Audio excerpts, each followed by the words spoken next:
Good evening, Should be Jay. good. Hello, Phil. How's it going? Good. How you doing? Getting a little weather, getting a little Yeah. rain today. We need this rain. As We we're need it. recording this, we're Yep. needing a little shower, but it's coming in waves. Yeah. You're right. Tonight, we're looking into another witnessing and mentoring relationship. We have Mordecai and Esther. Yeah.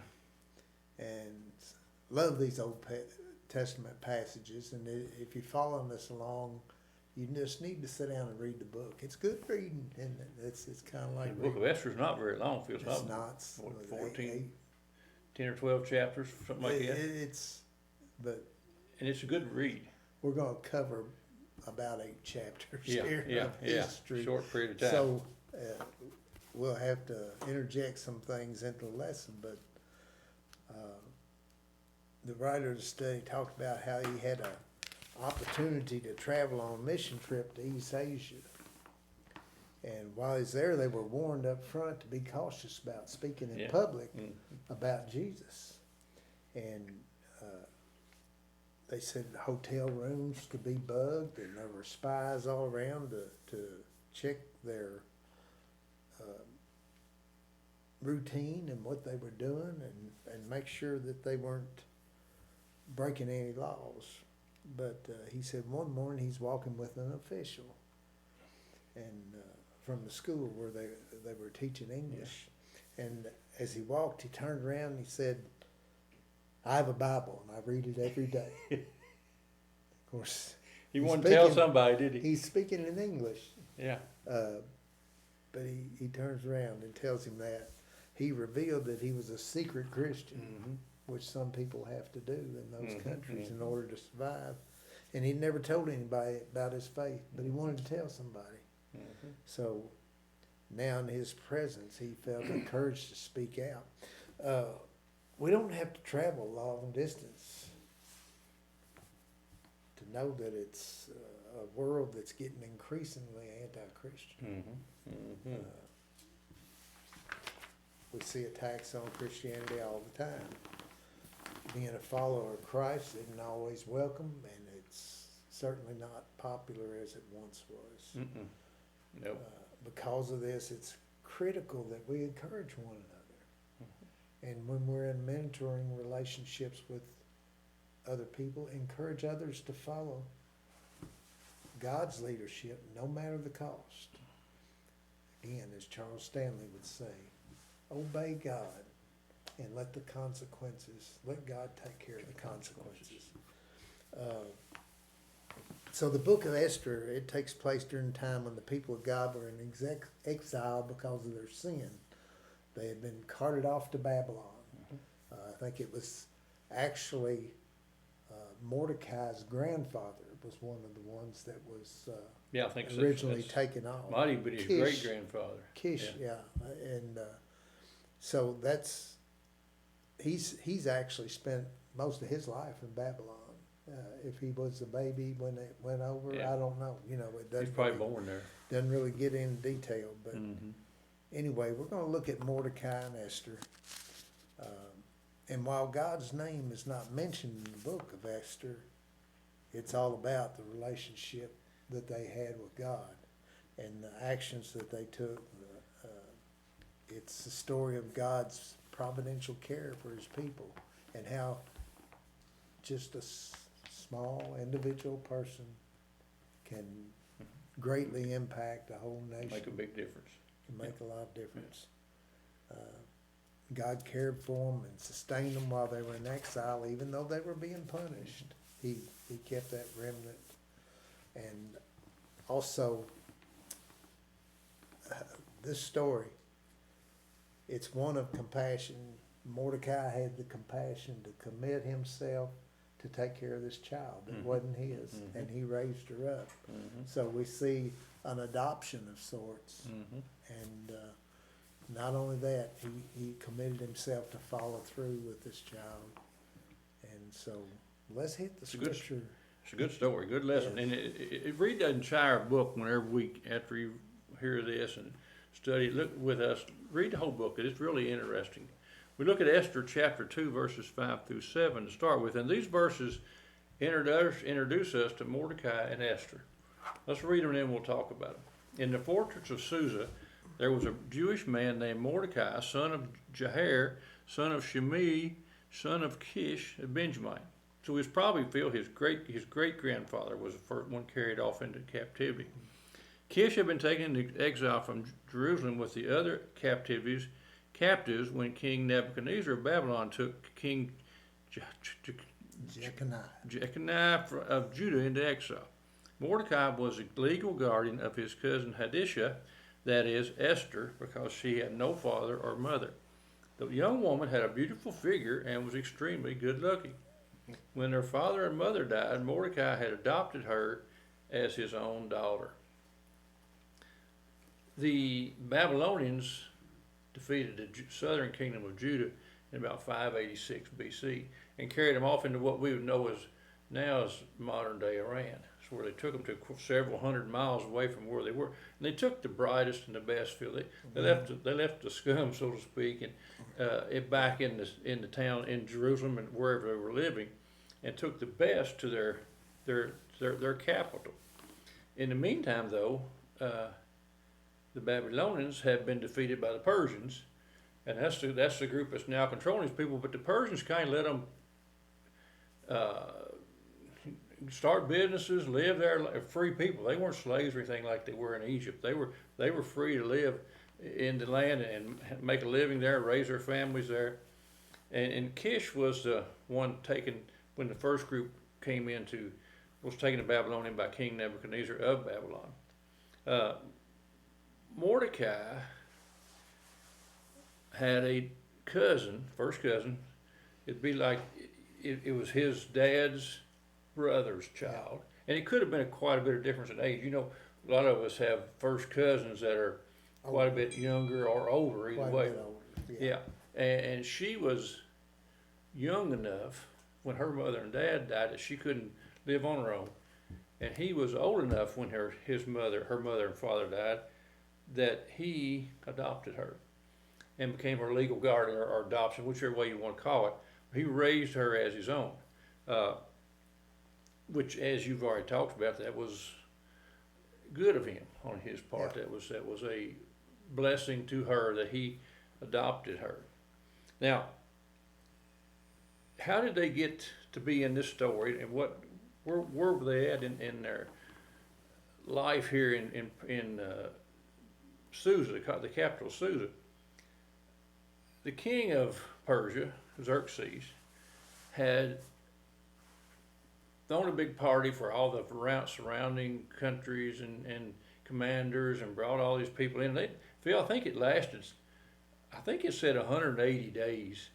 And then the last 7 days was just a drunken brawl. Sounds like what it was. You had all the wine, anything you wanted. The scripture even says they could have anything they wanted to drink. Because a lot of times they would feed them good wine for a little bit, then they would start bringing in the old stuff, that wasn't any good. But he said, drink anything you want, and it lasted 7 days.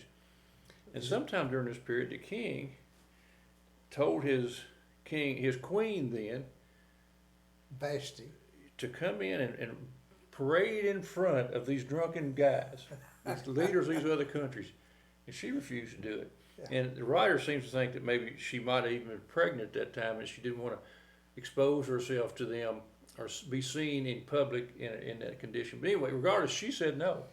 Well, that didn't work. So he kicked her out of the harem and kicked her out of the palace. And a few years later, I guess he got to getting mad or being mean or something. Some of his advisors said, you need to pick another wife. So he had a beauty contest, so to speak. They went around the country and got all of the beautiful young ladies, virgins is what they named them, beautiful young virgins, and brought them in and paraded them in front of the king. And that's why it tells us here that Esther had a beautiful figure and was extremely good looking. The king chose her to be his queen. And here she is, a Jewish lady, now the queen of Persia. And so that's how she got in her position. Mordecai was somewhat of a leader in the community, I think we would call him. And one time during his duties, he heard two guys talking about wanting to kill the king. Right. And he reported that to the officials. I don't know that he ever told it, if it ever got to the king or not, because we found out later. Well, actually, he told Esther, and Esther told the king. That's Of right. the plot. He told Esther, and Esther told the king. And those two guys were impaled on sticks like it. Right. They just dig a big stake, stick it in the ground, It's- stick them on top of that stake. Some translations say they were hung, but the fact was they were impaled. They were impaled on a stick. That's exactly right. And so he saved the king's life. So he was a high official in the government, somewhat of a high official in the government, and had people, when he talked, people listened to him. But, and Esther was the queen, and these were two Jewish people that been brought there their families been brought there, and they've been born and raised there, we're pretty sure. But what we're going to see from this point on is how God takes this couple, this father and son, or father and daughter, as they would be thought of there, and uses them to not only save their lives but save the Jewish nation, because we're going to see later that there was a law written that all Jews could be killed or would be killed, and then not just there, since they controlled the Promised Land, be killed there too. He could have annihilated the Jewish people. We're going to see how God uses them and even the pagans in a roundabout way to save the Jewish nation from their downfall. One of the things that Mordecai did with Hadassah or Esther Right? was tell her not to reveal her nationality. Yes, he did. That's or right. her fate. Yeah. Now, He was a pretty wise. He was a wise he man. was a wise Yes, man. he was. Yes. Yes, he was. And I think people looked to him for that. Mm-hmm. But Mordecai's fatherly relationship thought probably that exposing that at this time probably wouldn't do any good. Right. Right. Maybe So- she. Go ahead. Yeah, maybe she, Maybe she could have been more helpful if she hadn't have done it. Because he king didn't want. I guess the king didn't ask, and she could have influence on the king in her position that she Well- might not have had if he thought she was a Jew. and you think about it, if he's just parading these girls by, and he's not interviewing or Yeah, anything, yeah. that really wasn't important to what he No, was no, looking for. he didn't was care it? what she talked like, did he? Well, let's look at Esther 4, verses 8 through 14. Mm-hmm. Now, this is after Mordecai had given the people this daughter or adopted daughter of his for a queen. Right. Right. And he had also, as you had alluded to, he had exposed an assassination plot of King Ahasuerus. So in exposing that, they had a little party for him. Well, Right. It doesn't sound like they remembered Mordecai much from No. that party. And other things happened. But one of those two positions, those two people that were close to the king, who had plotted to kill him and were impaled, there was a fella that come in and took one of those positions by the Yes. name of Haman. Haman. Right. And Haman was just bad. Yes. He was looking for nothing We- but glory and glorifying himself. You know, we talked last week about what's his face's. I can't think of his name. Sons. Eli's sons. Yeah. Haman fits in the category of Eli's sons from last week. He was evil. What was it my Bible said on them two? Was that they were scoundrels. Yeah. Well, you could say that about Haman too. But Haman was too, that's right. Mhm.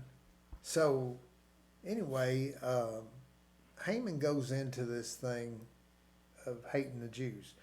He would meet Mordecai on the street, and Mordecai would not bow.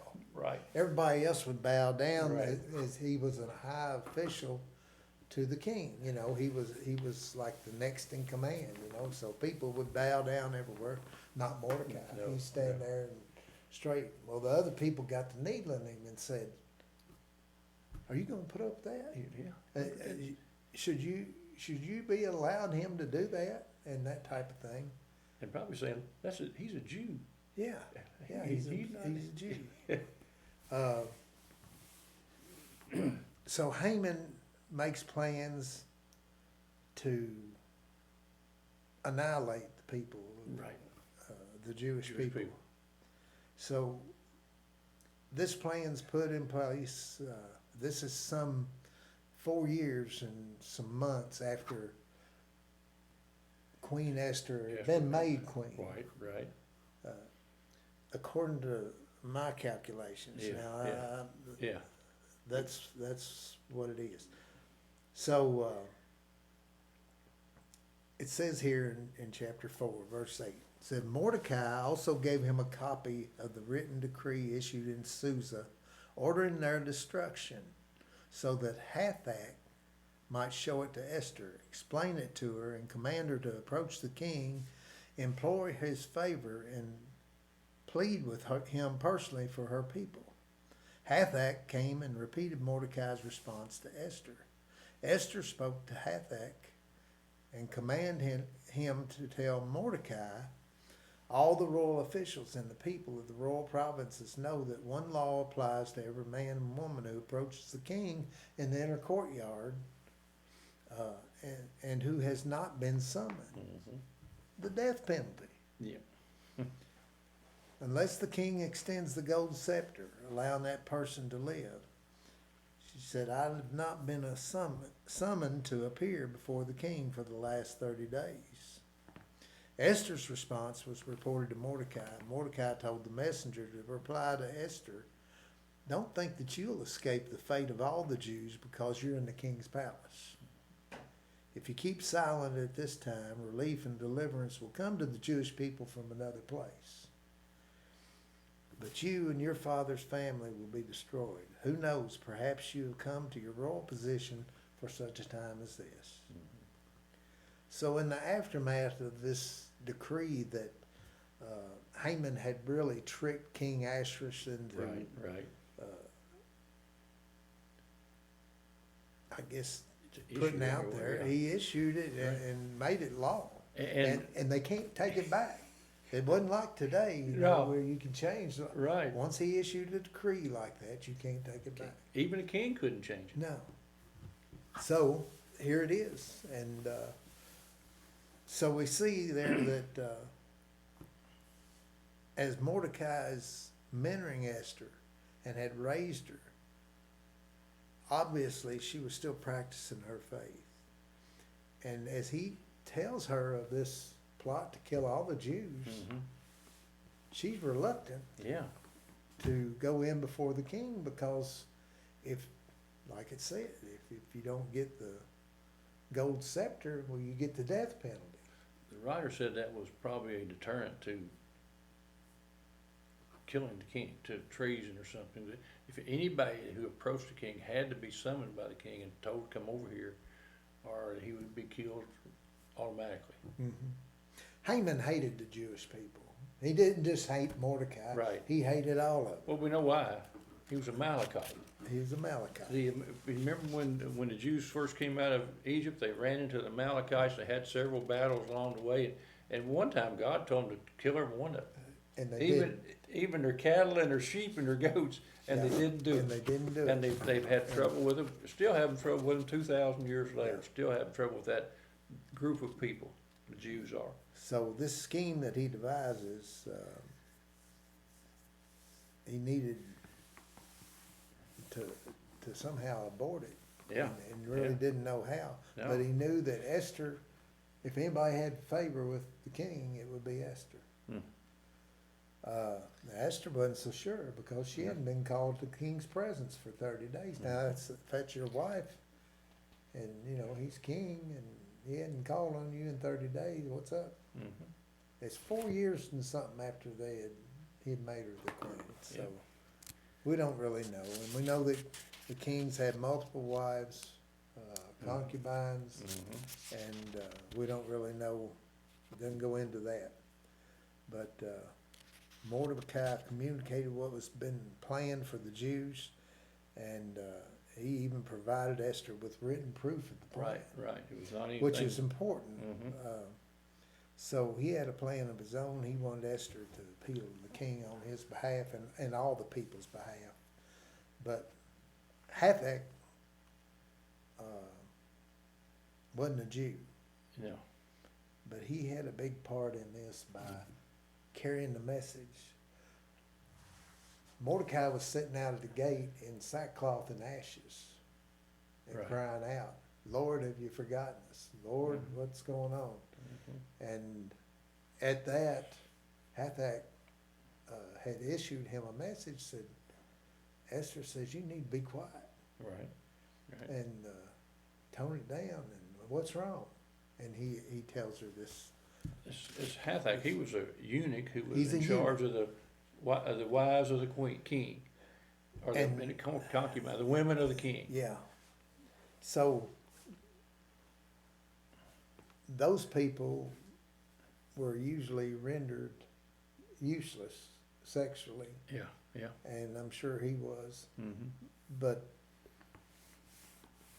that's what made them trust them to Right. be with To, these, is exactly right. the queen and To the be in charge of the concubines. women, right, So anyway, she's using him to communicate. right. The law that she talked about was probably in place to avoid assassination attempts. You Right, know, right. people, I mean, you can't go in the White House and say, I'm here to see the president, where's Joe? Yeah, And, you know, back in Lincoln's day, you could do that. mm-hmm. But obviously, things get worse over time, you know, as far as a leader and Mhm. people start looking to assassinate him, whatever. But what does he communicate to her? Your people are coming to destruction. Mhm. And then when she issues a statement of, you know, what can I do? Being reluctant to follow he said, don't think for 1 minute that you're gonna be able to avoid the death just because you're in the castle. You're a Jew. And, you know, she would be found out. Yes, yes. So she goes into the excuses, you know, I'd been before the king. But what's Mordecai relying on? He's relying on his faith. He's relying on his prayers to God, and that God is he's not there to obliterate his people. Right. He believed that God was gonna, He knows God's plan for the people. and encouraging, and when we get into mentoring relationships, we sometimes don't understand everything that's going on. Mordecai didn't understand why he was so hated. He knew that he was not respecting Haman Right. as he thought was necessary. Haman, he's preparing for this day. He goes into full preparation mode of getting rid of all these Jews. So as he declares that, and declares to her that you're gonna escape, we'll see that Esther makes a request. Mm-hmm. And she knew that she couldn't do this on her own. I think he also knew that when he said that, don't think that you're going to escape the fate, and if you keep silent, what's going to happen to your people. He knew what she had been taught about her ancestors. He had probably taught it to her. He knew what she believed. We see his faith, Mordecai's faith here, when he says, the Jewish people are gonna be saved. If somebody else- Whether you do it or not. Yeah. I'm putting you in this, and whether you do it or not, they're gonna be saved. I think he and God had communicated, and the Holy Spirit had done told him, Yeah, yeah. you know, this is what you need to do. And so, And he says, perhaps you've been in this royal position for such a time as this. How many times, Phil, do we find ourselves in a position when God puts us there for a We see all particular kinds of purpose? events happen in our life and we think, Yeah, how much added up to this day? yeah, how much, you're You exactly know, right. to this, Exactly right. you think of all the years of preparation you might have made or studied or whatever, Mhm. and you find yourself in the middle of something and you got an answer. Yeah, It's amazing, isn't it, it's how God works. Exactly, and who he works through. Let's look at verses 15 through 17. Esther's got the edict from Mordecai. She's responded, and Mordecai sent it back. Said, "You're not out of this. This is not this easy for you to get out of." So Esther sent this reply to Mordecai: "Go and assemble all the Jews who can be found in Susa, and fast for me. Don't eat or drink for 3 days, night or day. I and my female servants will also fast in the same way. After that, I will go to the king, even if it is against the law. If I perish, I perish." So Mordecai went and did everything Esther had commanded him. She could have refused to comply with Mordecai. He couldn't make her do it. But instead, she put her life on the line. And as I said earlier, I think it's because her country was in peril. Mhm. The whole nation of Jerusalem, of Israel, was in trouble. After all, she knew what, and she knew she had seen what the king did to the previous queen, so she knew what he could do, Yeah. and she knew that it was a good chance that she would perish, or at least be kicked out of her position as queen.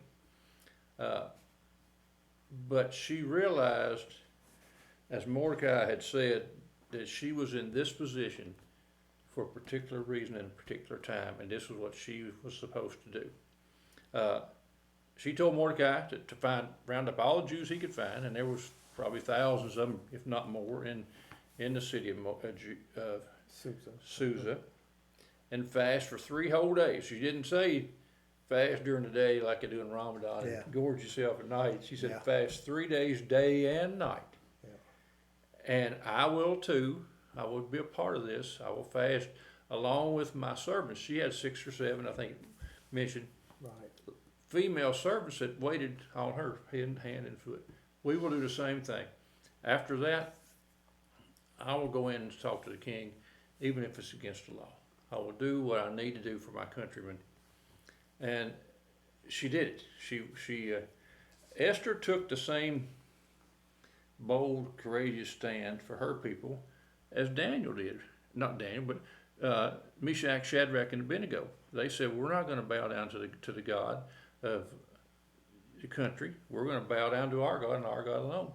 And what they said was in Daniel 3:17 and 18, if the God we serve exists, then he can rescue us from the furnace of blazing fire. And he can rescue us from the power of you, the king. But even if he does not rescue us, we want you as the king to know that we will not serve your gods, or worship the God statue you set up. It doesn't matter what happens to us. We're not going to bow down and worship anything other than our God. And if he chooses to let us perish in the fire, so be it. And that's kind of what Esther said here. Same way with Daniel, Same when way he with got Daniel. thrown in the lions. Ex- den. exactly He wouldn't right. stop communicating with God as he was ordered. Yep. And he held to his faith. As believers in Christ, Phil, we must stand up for what's right, regardless of what it costs us. And we rarely have to give up anything for our faith, and it doesn't cost us personally. The biggest thing it costs us is more or less is our time. We don't get ridiculed for it. If we did what we should, we might get ridiculed for it, but we don't rarely get ridiculed. It costs us time and effort, but if we rarely lose a job because of it, and we could, some people do. We need to pass this attitude that we need to stand up for what's right to those we mentor, and those we come in contact with, and they need to see us in contact with. They need to see us as we model that in front of them. The bottom line here is, due to Esther's faith, the king allowed her to come in and talk to him. And you've read, I'm sure you've read this plan over and over and over again. What happened? It was a long, drawn-out situation after that. But Haman, he got killed on the same pole he had set up for Mordecai. Yeah, he was gonna hang him on a gallows, had a gallows built for him, 50 feet tall, wasn't it? 50 foot tall. They're gonna hang him up there and leave him. Yep. And that's what they did. They would impale him and leave him. Yeah. Leave him out for everybody to Yeah, see. yeah. And, yeah, he put it up there and they said, well, hang him on the Hang same Haman. gallows he built. Haman, he was hanged on that, and the Jewish people were. The law wasn't changed because you couldn't change the law, but Mordecai signed another law that the king told him to sign, so it was okay to do, that allowed the Jews to kill all the people that hated him. So on that day, same day that the Jews were supposed to be killed, they in turn went around killing other people, and that's how the nation was saved, because of God's intervention through Mordecai, through Esther, even through Haman and through the king. They were all God used all those people to save his people. All because Mordecai had raised her in the faith. Right. Mordecai had instilled in her how important it was to obey God. Mm-hmm. Mordecai had encouraged her to do the right thing. Right. Always, at whatever cost. And even when she found herself in that position and she was reluctant, and he goes back, don't think that you'll be spared. God's going to save the Jewish people, whether you do it or not. Yeah. Don't think that you'll be spared. Yeah. And she did the right thing. And she did asked right. for sacrifice from the people. Exactly right. Not just herself, but her Mordecai and all the Jewish people in that just city. fast and pray. Yeah. And you know, that's what we need to do, is stand up, like you said, fast and pray. It's a good study. As I said, read the rest of it when you. It is. The rest of the book. It's a whole lot to throw at you all at once. Yeah. Without reading. It's interesting. It's is. a soap opera kind of, but we know it's true because we know from the Judges and Numbers and some of those other books, it talks about the exact same historical events that happened in Esther. So we know it's a true story, not just something that was not like a parable in the New Testament where parables were made to prove a point. This is a true story that happened. Yeah. God can use anybody he wants. Sure. And if we don't step up and let him use us, he'll find somebody else. That's right. But don't miss out on that But blessing don't that think you that get. we won't Yes. pay for it. Yeah, exactly If right. we don't obey him. So spend time this week evaluating how prepared you are to face some antagonizing, or antagonism towards your faith. And what do you need to do to strengthen your resolve? Set some short-term goals for spiritual growth and get into the Bible and read and study. Pray and fast. Choose a time in the near future where you choose a day that you can extend prayers, you know, just sit in front of God and pray about things. And especially if you have a mentor that you are helping to come up in the faith, encourage them to do the same. Encourage them. And if you are mentoring somebody, be accountable. Let that person hold you to account. Spend time with them. We talked about this. Spend time with them. Quality time. Try to meet weekly with them for prayer. Maybe go to dinner or, you know, grab a hamburger or something. But we do that, we'll find ourselves maybe not on a mission trip overseas. We might be finding ourselves trying to save ourselves in our own community. Yeah. Such as they did. Esther's a good example of how to stand up for God in such cases as that. Thank you all for joining us. I hope you enjoyed this study. we certainly enjoyed bringing it to you. Yes, we because do. this is one of the great studies of the Bible. Yeah. Hope you can be with us next week. We're gonna look, Barnabas and Paul, a couple of New Testament right? relationships, so. Yeah. That might have been on and off a little bit from time to They time. We're had- going to they had study their about that. moments. Yeah, they had moments. That's So, all right. Hope you can join us for that. See you. Good night.